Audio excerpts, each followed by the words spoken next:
தன்னுடைய 4வது வார்த்தை நம்ம இன்னைக்கு தியானிக்க இருக்கோம்.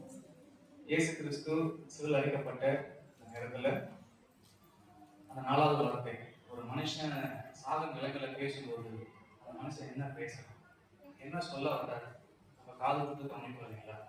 அந்த மாதிரி இயேசு பேசின அந்த 9ஆம் மணி நேரத்துல எந்த வார்த்தையை சொன்னா 4வது வார்த்தையாக ஒரு வேதனையான ஒரு வார்த்தையை சொல்றாரு. மார்க்கில் நம்ம வாசிக்கிறோம். மார்க் 15ஆம் அதிகாரம் 34வது வசனம்.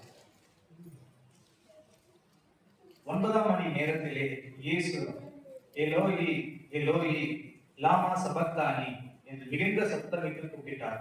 அதற்கு என் தேவனே என் தேவனே ஏன் என்னை கைவிட்டீர் என்று அர்த்தம். அவர் உடம்பு முழுசும் பிக்கப்பட்டு கசால் அடிக்கப்பட்டு வாரங்களை விழாவிலே இருக்கப்பட்டு அவ்வளவு கொடுமையான தண்டனை அனுபவிச்சோம். முள்முடி தலையில குத்தப்படும் பொழுதும் வலி பொழுது ரத்தம் வாங்கி கதிக்க முடியாது. ஏன்னா தலையில ஒரு அடினா மொத்த உடம்பும் வீக்காயிடுச்சு. அவ்வளவு வலியை தாண்டிக்கிட்டு அந்த சிறுகளை தூங்கிட்டு இருக்கிறப்போ ஒரு சத்தம் வருது, என் தேவனே ஏன் என்னை கைவிட்டு. 15 அடி நீளம் உள்ள ஒரு சிலுவை, 35 அதாவது 150 கிலோ எடை உள்ள ஒரு பாரம் தன் சோழர்ல விழுந்திருக்குது. அதனால அந்த வலி கிடையாது.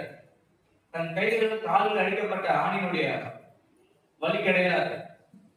விழாவில் சுத்தப்பட்ட வலியும் கிடையாது. சாட்டில் அடிக்கப்பட்ட வலியும்